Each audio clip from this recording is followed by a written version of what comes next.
Ask any law firm in America, who do your best cases come from? And they'll say referral and word of mouth. Well, how does that happen? I don't want to compete against John Morgan. John's going to spend over $200 million in marketing. He's going to outspend me every single time. So what do? Michael Mogill doesn't believe in playing it safe. He believes in setting goals so ambitious, they force you to become someone new just to reach them. After helping over 1,000 law firms grow by 7 figures each, most would celebrate. He didn't. At the start of that year, or maybe the end of 2023, I was already thinking about the next one. Instead, he raised the bar.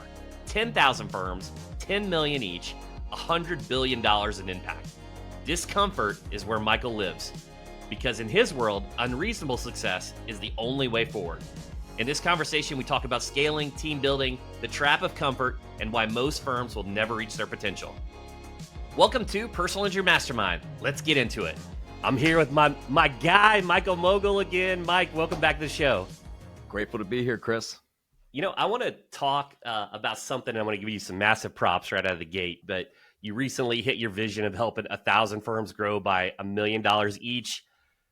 What did it feel like to hit that mark? Tell me you didn't just immediately move the flag post. Tell me about it. We hit it in November of last year, and we exceeded. We hit 1,107 firms. I'll tell you, probably at the start of that year, or maybe the end of 2023, I was already thinking about the next one. Because you could kind of see the writing on the wall. You have enough data, you see how it's pacing, you see how it's projecting, and you're like, okay, this is going to happen probably in the next year, maybe year and a half. So when we set the vision back in 2018 of helping 1,000 law firms grow their revenues by $1 million each, like this was like, where do we even begin, right? Like we weren't working with 1,000 firms, like, helping them grow their revenues by $1 million each. And the whole reason for that was just if a firm at the time, at least in 2018, could scale by, $1 million or more, you have more infrastructure in place, you have systems, you have a team, like the impact, the number of clients you can serve is exponentially greater. And we felt that was a worthwhile vision to pursue. And then as you fast forward to, I think, 2023, like we were close. We were at over like 900 at that point. And the inflation had hit and $1 million wasn't, what it used to be back in 2018. And I was like, look, what's $1 million, right? Like you can't, that's not retirement and you're done forever, right? And especially $1 million in a law firm. So I was like, look, we got to think of a bigger vision.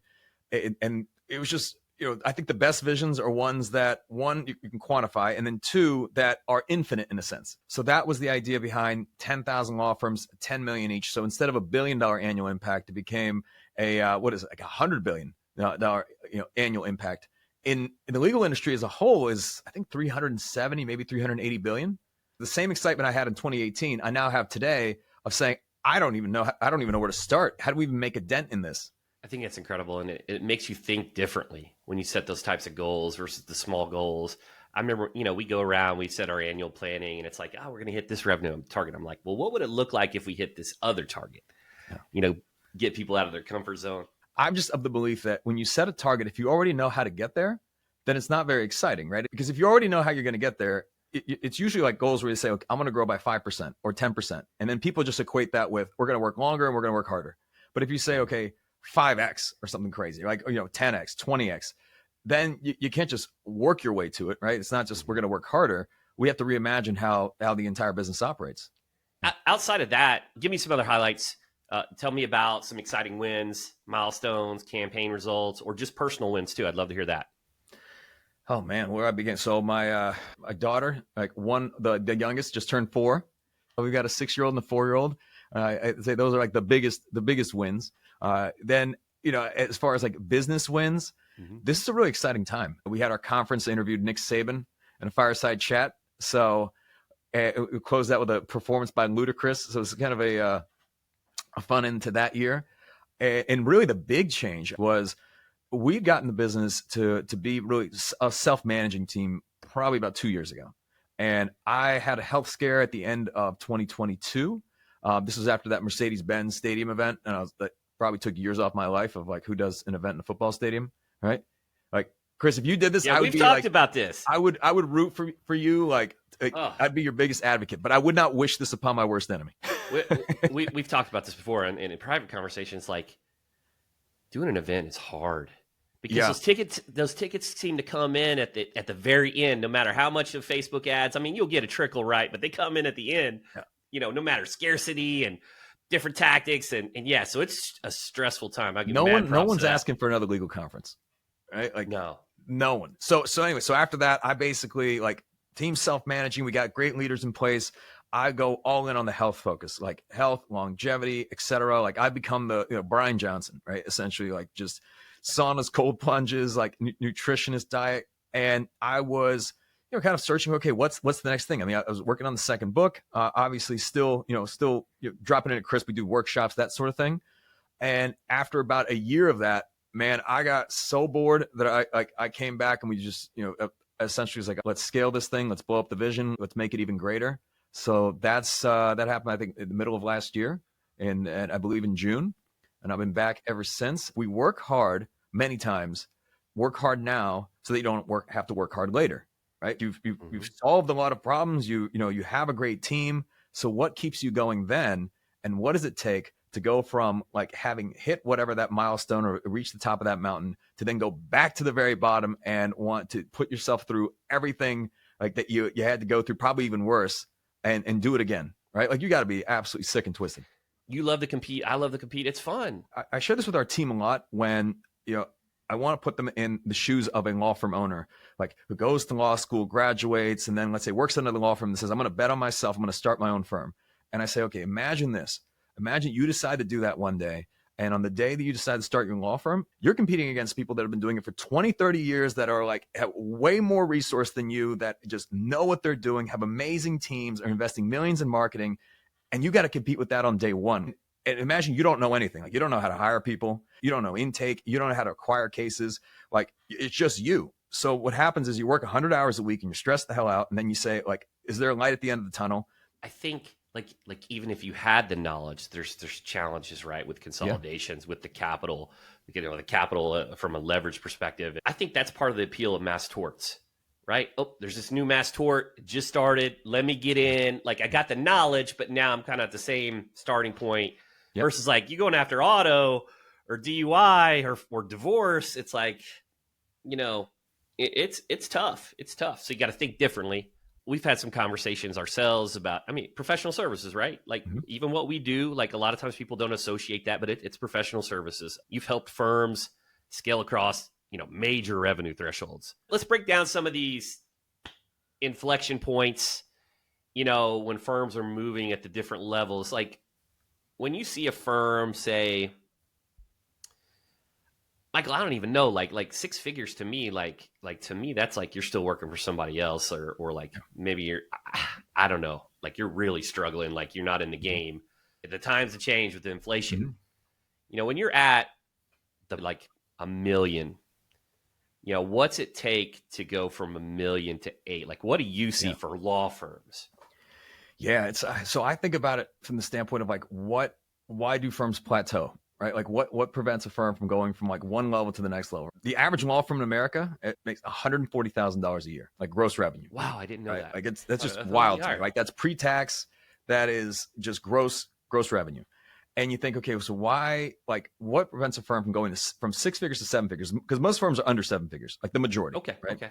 And right there, it's just chaos. You're trying to do everything on your own. Like you're just burning the midnight oil. We all start somewhere, right? Like you and I did. You're doing lunches. You're trying to go out and get business. You're also working with clients. You're doing the billing. You are the intake, right? Like everybody's calling your phone. Doesn't matter if you're in court. How do you get out of that? And I think the first step of getting out of that chaos, and this is where firms, I believe, start to go from 6 to 7 figures, is one is in the brand and in positioning. But the other big factor I really think is in the team, right? It's just asking for help. It could be an executive assistant. It could be just a paralegal. It could be just someone that can give you more capacity back so that you can continue to grow the firm. Because there's nothing worse than somebody who's working 100 hours a week. And I'm sure you can relate to this. It's like stressed out and exhausted and believes they need more leads and cases, right? Like that would do absolutely nothing for them.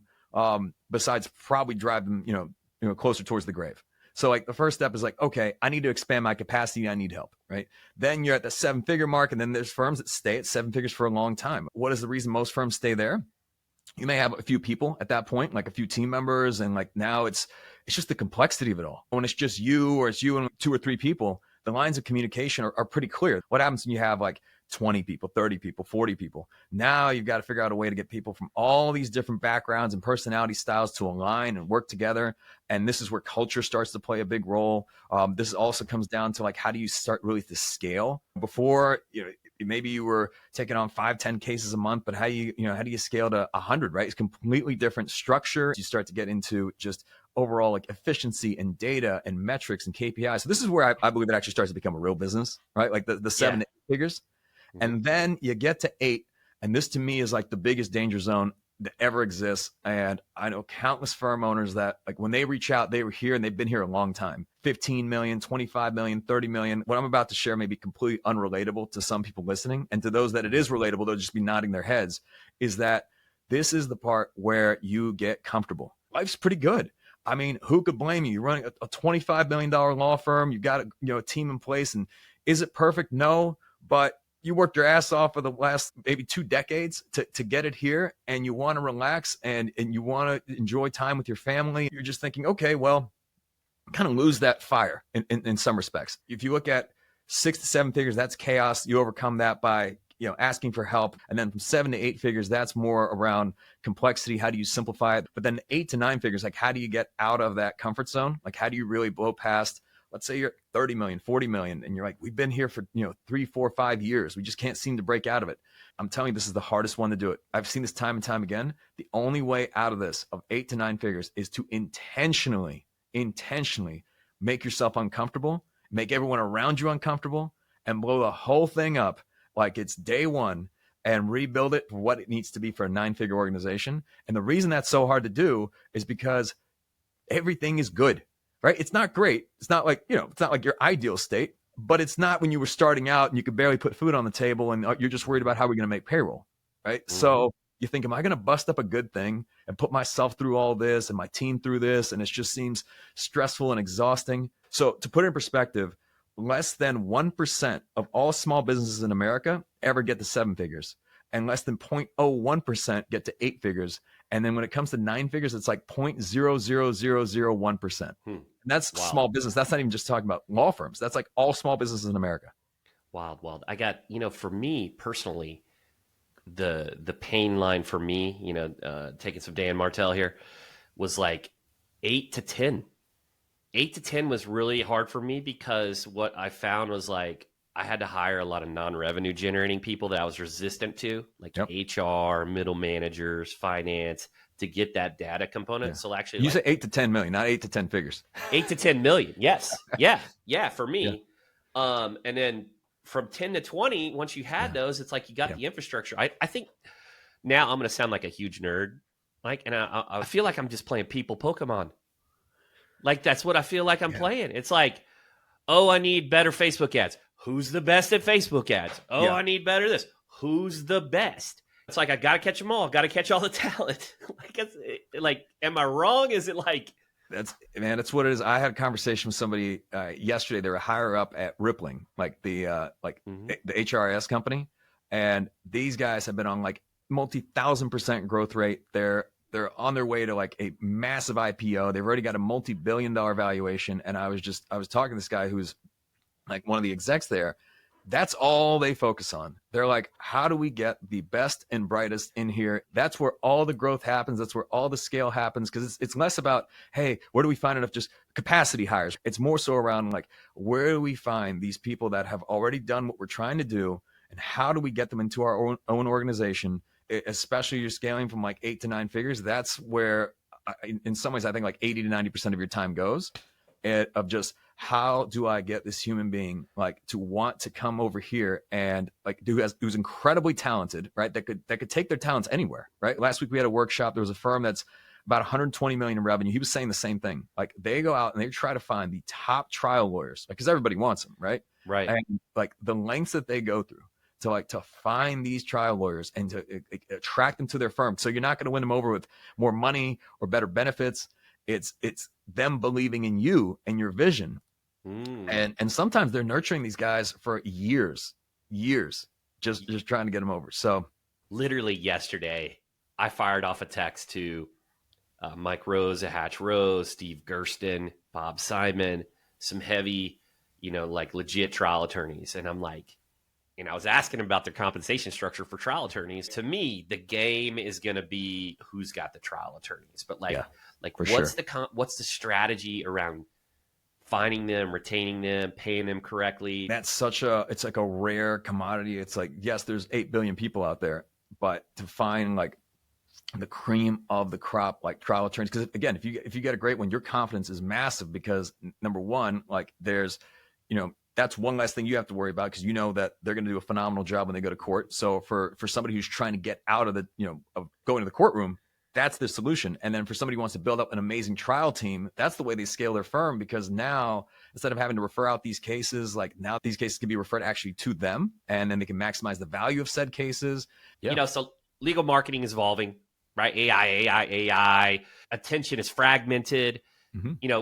Crisp has been on the forefront of this, first with Social Stack. Now you got the streaming stacks. Top level, just tell me about streaming stack. Yeah. And in this position. The whole reason we exist is to help the best cases go to the best attorneys, because the unfortunate truth is the best cases go to the best marketers. And when we got our start, it was helping, small firms, solo attorneys compete against these big players where they couldn't compete resource wise. Like they couldn't do TV commercials and radio and billboards, and social media at the time was a much lower barrier to entry, but there was a lot of attention there. There's a lot of eyeballs like Facebook, YouTube, LinkedIn, Instagram. And there's an amazing way to just build your brand by, placing content, running ads, like the little 6-second YouTube bumper ads that play before a video plays. Anytime you pull up Facebook, you're getting hit with videos and video ads, right? So you can build great brands. But the thing that was always out of reach is TV. People are cutting the cord, and they'd be right, because over 90% of households today are smart TVs, or connected TV, meaning that you have, whether it's your native TV or a Chromecast or a Roku or an Apple TV or something that you're using to access a streaming network in some way, like a Hulu, a Netflix, a YouTube TV, something like that, right? People are still consuming that content. So that's where Streaming Stack came in, from the standpoint of instead of running traditional TV commercials, which are generally very expensive, you're competing for airtime. The completion rate's very low. I think it's less than 20% when you have traditional TV commercials, because usually what happens is that if it's pre-recorded, like DVR'd, people just skip the commercials. And if they're watching them live, they'll just change the channel, right? But on streaming, it's almost 100% completion rate, because even if you change the channel, the ad follows you, right? You cannot go to the next thing until the ad completes. So in some ways they're unskippable. And then the actual ads, the video ads on streaming, are a fraction of the cost of traditional. And we're talking major networks. If you want to run ads on when Yellowstone is playing, if you want to be on just major ABC, CBS, CNN, Fox News, etc. And the thing that I actually think is most interesting, most people are not watching live TV anymore, except for live sports. So the ability to run your commercials on live sports, right now we've got the NBA playoffs, the NHL playoffs. Before we had the Masters, and then you've got college football. And to be able to do so for less than 20 cents a view and have it tracked is amazing. So basically the whole dynamic that happens here is that you have, especially if you combine the social and the streaming. So anybody that visits your website, now you can actually show up on the biggest screen of their house, in their house while they're watching a show, Survivor or whatever. Now they're, because they visited your website, they can see a streaming ad. But then even people that, let's say, see streaming ads on their TV or tablet, or wherever they're accessing that, they now can get hit with ads across the internet, right? So everything works in tandem. And the ultimate goal of this is that for a prospective client, wherever they are, right? They're at the gym. This happened recently at one of our firms. It was they were working out Orange Theory, and then they saw their commercial come on. People were oh, wow. How did you get on, ESPN, right? And it just creates this amazing social proof. And they're oh yeah, that was 7 cents. It comes on there. And then when somebody's later at their computer, they're seeing ads there, right? And then they pull out their phone. They're they're browsing Reddit, or they're on YouTube. They're seeing ads there, and even just banner ads and retargeting ads. And then they finally sit home with their spouse. They've had a long day, man. You've been banging them out on, on their computer when they were at the gym, on their phone. And they're all right, man, I'm finally ready to relax. They throw on Yellowstone, and bang, man, you hit them again. Right. And it just, it's incredible. So it's just combining the two. What I really like right now about streaming and OTT is it's in many ways what social ads were, I feel 8 or 9 years ago. So pre Cambridge Analytica, where in social ads, you used to be able to do a lot more targeting options. And then that cookie, they're removing in them. the name of data privacy, they're like, look, we gotta, there's certain things you can't target anymore. Not true in streaming, right? Like you get all sorts of like demographic data. You can target people that are like, I mean, everything from like household income to business owners to those that are like a part of like motorcycle clubs that have XYZ type of insurance. I mean, you can get very, very, very granular with this just because a lot of the data companies, they still sell, to the streaming services. Right. So if you can combine it all, it's a very powerful combination. And my prediction, just as we saw with social, is that a lot of the large traditional advertisers are going to look at this and say, look, I'm going to get a lot more bang for my buck, not to mention it's trackable, not to mention like you could pull it in, ties in with the Google Analytics. So you could actually see, okay, who was it that watched one of our streaming ads, right, on the streaming networks that then visited our website. So we have like verified visits, right, of just attributing to those that watch streaming. All right. The targeting component. So, what I see, I know like YouTube and some of the small device is like, you can track that. What about the large device viewing?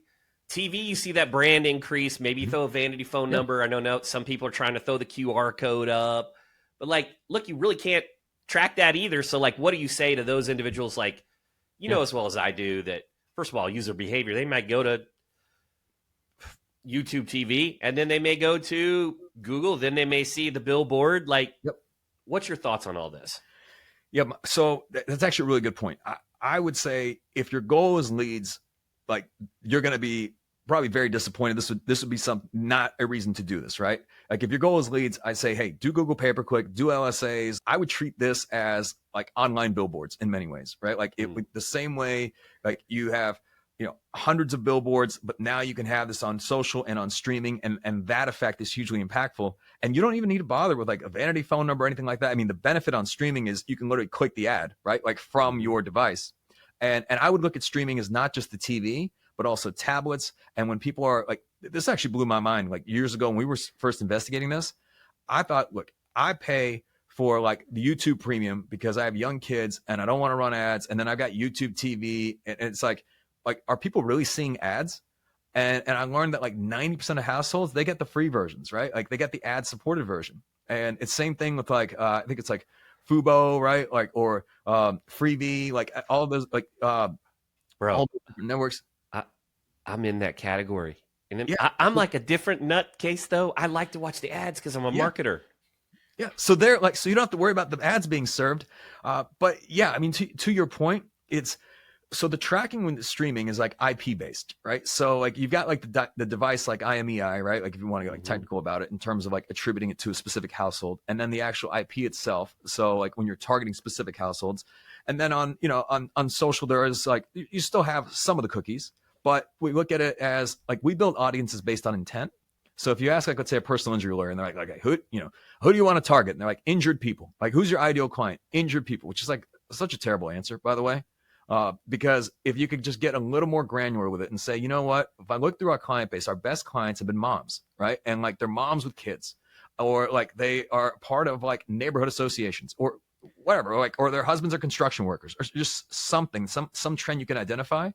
Like, because if you can say moms, like boom, like you could cut out 50% of the wasted spend right there, but you don't have to target men, right? So you can narrow it. But then the other thing is when we say intent-based targeting is, let's say you do narrow this population, then you're running content to them, and let's say it's about your personal injury firm. So somebody who generally just isn't going to watch more than 3 or 5 seconds of that isn't high intent. And you wouldn't want to continue to serve up more ads to them versus somebody who watches 30 seconds or a minute or 2 minutes. Like it would make sense to show them more of that stuff.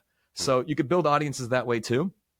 But I would say if nothing else, like at the absolute lowest hanging fruit, like if you just like do nothing else, just set up the retargeting ads. Like just the people who visit your website, retarget them on social, retarget them on streaming. They've already found you. Like just continue to get your message in front of them, and you can target that exact audience, and you don't have to even go broad. Love that. I've heard this, and I genuinely don't know. I've heard geofencing violates HIPAA, but I don't know. Like I even asked ChatGPT legit this question before, and they're like, you get in the danger zone if your ads assume diagnosis, like cancer at an oncology clinic. So for the auto guys, like that's not violating HIPAA, right? If you're hitting a hospital or like, what's your thoughts on that? Uh, I mean, look, I want to give you a straight answer. Like, Yeah, so how would they prove it? Like, how? So I'll give you an example. Let's say you did do the geofencing and you set up ads to run around a certain like chiropractic clinics, hospitals, or whatever, right? But let's yeah, say you didn't do that and you just say, hey, we're targeting this audience in Miami, Florida, and it just so happened the person was sitting at the hospital and they saw the ad anyway, right? Because they had their yeah. phone out. So how could you prove that it was even geofenced, right? So I don't know. I think that's very, very. I don't know that it violates HIPAA anyway. First and foremost, right? Right. But regardless, this is the kind of the whole idea around like this ABSs and lead gen marketing. Because someone would say, "Hey, I know in Arizona they removed Rule 5.4, so they allow non-lawyer firm ownership, but I'm in Texas, so that's not going to bother me." And then you say, "Okay, well, guess what? Then you get the lead gen companies that are venture backed, right? And they can run ads all over America. So when they're running ads in Texas and they're getting leads, right? Those leads that would otherwise have gone to you are the lawyers in Texas, but they get the leads and sell them back to you. And then the real, like, this is the thing that is going to get me, like, like Michael Mogill would never kill himself. So just like if this shows up, in the papers, just know that I said it on your podcast, Chris. But then there's the next layer of corruption that you and I know about of like private equity says, hey, I know we were selling these leads to these lawyers in all these different markets across the country, but we can generate more alpha, right? Like, what if we fee share in the cases themselves, right? And someone say, "Oh, you're not supposed to do that because you're there in Arizona, and and you're in Texas or New York or Florida or wherever." And it's like there are ways, right? And they're They'll doing it all. bleed it out in the marketing consultant agreement. We've heard it. They did that in dental too. Yep. Yeah, wild. Sticking on that, lead gen versus brand building. Yeah. What's the core difference? Long term, short term. What's your thoughts on this? Do you want to win small today or win big tomorrow? Right? There's a place for both. Like if you're just getting started and you don't have any cases investing, pay per click, LSAs, there's a lot of firms, even larger firms, that still do it. The challenge is that the cost of acquisition continues to rise. It's continuously more expensive. It used to be like $1,000 soft tissue auto accident case, like on demand. And now in some markets, particularly on the West Coast and California, it's as high as like $6,000, $7,000, $8,000 a case. And you look at that and you think, okay, well, if that's what I'm paying to acquire a case, then what's really my margin on this case? And then I'm going to need a lot of them, right? Because it's the only way you can work is off volume. And then you just don't have a lot to reinvest back into the firm. It's not as profitable. And then just the cycle repeats. And every year it gets more expensive. Like, you know this, right? It's more expensive this year than it was last year, than it was 5 years ago. So it's a strategy that doesn't, I believe, have a lot of long-term merit, as opposed to brand building is all about tomorrow, is all about the future. You ask any law firm in America, you say, hey, who do your best cases come from? And they'll say referral and word of mouth, right? And it's like, okay, well, how does that happen, right? And it's because you have built a brand. Like, people know of you. Your clients, they stay top of mind. Like other lawyers, like you're top of mind to them, and you're just known in the community that way. So I look at lead generation or like buying leads as just demand capture. Like, who in the market today is looking for a personal injury lawyer? Like personal injury Houston, let's bid for clicks, because everybody else you're competing against, like Thomas J. Henry and like everybody else, right? And in the off chance that they click your ad, maybe you have a chance where they'll submit a form and maybe you'll get a lead, and maybe that lead will turn into a case, right? As opposed to, what about everybody else who may not need a lawyer today, but may need one in the future? It's like a much larger market size, and you don't have to compete the same way that everybody else is competing. So if I'm a smaller firm, a mid-sized firm, like whether I'm at 7 figures or 8 figures, honestly, even 9, I look at it and say, look, I don't want to compete against John Morgan, right? Like, John's going to spend over $200 million in marketing. He's going to outspend me every single time, right? So what do? And it's, okay, I'm going to focus on building brand. I've never once talked to someone who has invested years in building brand that looks back and says, I wish I would have started later, or I wish I wouldn't have done that, right? Well, usually what happens is they'll say, look, our practice is a fucking mess, and we do so many things wrong, and it's just an absolute disaster. But the brand saves our ass all day long, and we get cases. We're doing 50 million this year because like people know us. If I could ring the bell or shoot rockets for a little sound effects, I would. because I 1,000% agree. And it's like, it opens you up to opportunities from a messaging perspective too, I think, and a creativity perspective to stand out. Your direct response stuff is like, first of all, when you're looking at Google Ads, you don't have a lot of copy in the ad. Like there's not imagery, right? And your direct response are all super punchy, like call now, get us now. And it's like you got a limited window of time versus the brand. I think the one thing that I love about it is you can tell a story, and I think the key thing that I took from that is like, you're not appealing to just the injured, you're appealing to the people that aren't injured, but then create an emotional tie and connection and know you, right? With For story, sure. With emotion. So I agree wholeheartely. And look, I see it. We're in the CRMs. The people that are changing media, that now they're LSA. In the early days, those low leads and Google Ads, but now everybody's jumping in there. Well, now the cost to acquire is way higher. It Yeah. just is. Yeah. And by the way, I'm not saying don't do those things. I would just say that there's a healthy split, whereas like when you're looking at your long-term investment, like today we're probably like 80% brand, right? Like, and it much more focused on demand creation than demand capture.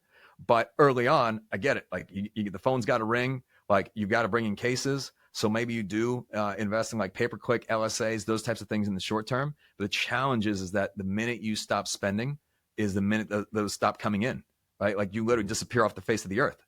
And that's a tough place to be because you don't know what the future cost will be. Wild. Mike, I got like a few final questions for you. One of them I'm going to pick. So I occasionally check into the old Game Changing Attorney podcast. My favorite are the AMMAs, the Ask Michael Mogill Anything. And the one that I think you get a lot of attention for is the habits, the rituals, right? Because it's consistency over years, right? Day in, day out, consistency. What's a day in the life of Michael Mogill today? You're texting me from the sauna. Give me the rituals, the habits. Yeah. So I start the morning off in the most miserable way imaginable. And at 5 o'clock in the morning, I go outside in pitch darkness in my underwear and I get in a tub of freezing cold water. That was the cold plunge, right? I dread it every morning. Like it is just because that's the last thing you want to do. You just woke up and who wants to get in a tub of water? It's 37 degrees, right?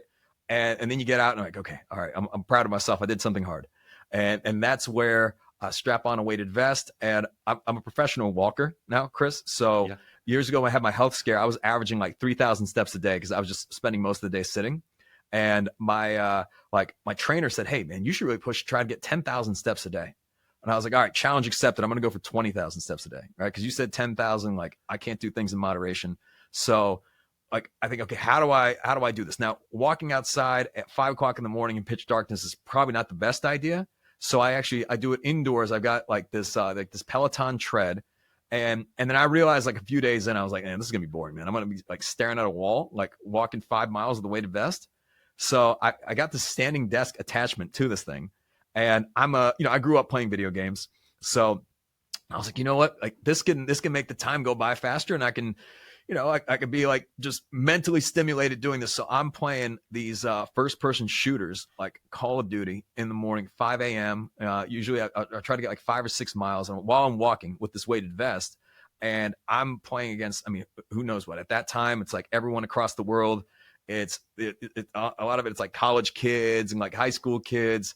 And I got super competitive with it, right? So I was like, all right, like I want to get good here, right? Because I'm ancient by Call of Duty standards. Certain my age, like 39 years old. Like you got most the mic, kids, like got you, sucker, at 7 a.m. So that's what I was leaning towards. So like I got super competitive, man, and like I started like climbing up the ranked ladder and like the competitive play, and then like you're gonna laugh, man. I got a coach, right? Like I was like, I got a business coach. Why wouldn't I have like, if I want to get serious about this? And my wife would just be like, she's like, all right, man, whatever brings you joy. So this morning I'm playing. And I got these squad mates, right? Like we only know each other from the internet, right? Like they ask what I do, and I say like I'm an accountant, just so they don't ask me any more questions about what I do. But we smash this team, like just destroy them. Like it's like 4v4, and then I will go on like and I'll talk a little smack, and my smack talk goes like this. It's basically like, look, you guys just got slammed, and they're like, put salt in the wound. Just want to let you know. I'm a 39-year-old walking on a treadmill right now while I did this, right? So, and it's just like, they're like, what? Like, I think that's like a pattern interrupt. They just can't even believe like, wait, you did this while walking on a treadmill? So I've fallen off a few times, but you get used to it. So that, that's how it begins. Then I'll get a workout in, and then I wake up my kids, and, get them ready for school, like take them to school. And then, if there's time, I'll jump in front of, jump in the sauna, right? Do a little like the red light panels, like red light therapy. And then it's to the office. And from there, it's, the battle begins. Like every day is a new adventure. Like I talk to some people in other businesses, and they're like, man, I'm just so bored. I personally can't remember the last time I was bored. Like that's, Me neither. You don't know what the day will bring. Right. And a lot of it right now is either recruiting or like working with our leaders or any sort of like training and coaching and development, that sort of thing. Right. Or like podcasts, like, the thought leadership stuff. And then as, the day wraps up, usually around like 6:30 or so, I come home, we got to put the kids to bed. We do bedtime, bath time, reading, like that's a lot of fun. And we get done around like, let's say 7:30. And then, Chris, I have the golden hour, man. My wife and I, from 7:30 to about 8:30, maybe, right? We have an hour to ourselves, and we will we'll like right now we're watching Landman, right? And then listen, man, I'm the most boring. Oh yeah, that first episode was killer. It's fantastic. It's fantastic. Yeah. But then that's the only one I've seen so far. No spoilers. We go upstairs, we go to bed, man, and I'm in bed by 9:00, and then start over again, right? Like it's not I wouldn't say it's like the most exciting life, but people say, what's the secret to waking up at 5 a.m.? And I say, it's going to bed at 9 p.m. So you've interviewed hundreds of leaders, Seth Godin, Pat Arnold, you've interviewed Nick Saban. What's the piece of advice you've heard like consistently that really sticks with you, like that leaders have said? Leadership is hard. Like I honestly, in some ways, like I had this conversation with our leaders last week, when we do our leadership meeting, and I said, I don't know why anyone would want to be a leader, like want to be a leader, like me. And they'd be like, what? Like, and I said, well, it's because it's one of the most like thankless roles that you can be in. And it is just constant pain and suffering. Like it can be, right? Because you are solving all the problems and all the most difficult problems that find their way to you, right? Like essentially, if somebody else could have solved it, would have made its way to you. And then you couple that, let's say you're CEO, the problems you're solving are all the problems that all the leaders couldn't solve that find their way to you. So like every day you come in and it's like, what are the most painful, difficult problems imaginable? And now they're your problem. So that can wear you down over time.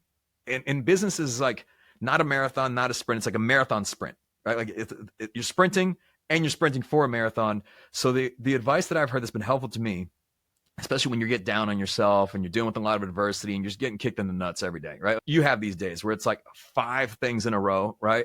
And then you're like, okay, tomorrow's going to be a new day. And then you get kicked in the nuts 6 times that day. And you're like, all right, I'm going to keep going here, right? And it's just realizing that you can't be like depressed and sad and grateful at the same time. So if you ever find yourself in that state, I just start writing down things I'm grateful for, right? Like I'm grateful for my kids. They're healthy. I'm grateful for our clients. I'm grateful for like the opportunity to be able to like dream big and like do big things. I'm grateful to be in the arena, right? And then just gets you out of that like mental space of, man, like I'm such a victim. Like this sucks. This is going to sound immature. And I got to send you this meme. But you can't spell millions without a couple L's, so you gotta take those L's with you, man. Amazing. Mike, this has been so fun. Where can the audience go to connect with you, learn more? Anything you want to direct them to? You can check out the podcast, the Game Changing Attorney podcast. They should check out your episode. Just go to legalpodcast.com, or it's on, like all the podcast places, Spotify, Apple Podcasts, etc. Crisp is crisp.co. That's our website. And then I've got a page, just Michael Mogill, or my last name Mogill, on all social media, Mogill. If you go on Instagram, I just post photos of my kids and just lame stuff, right? Like just like dad jokes, things like that. Either like cute kids or absolute savagery. Most firms chase leads. The best firms build brand. Most hire to fill roles. The best hire visionaries. People so good you rebuild your business around them. And most stop when they're winning. Michael Mogill starts over because success isn't the goal. Unreasonable success is. If you want a different outcome, you have to become someone different. And that begins the moment you get uncomfortable. I'm Chris Dreyer. This is Personal Injury Mastermind.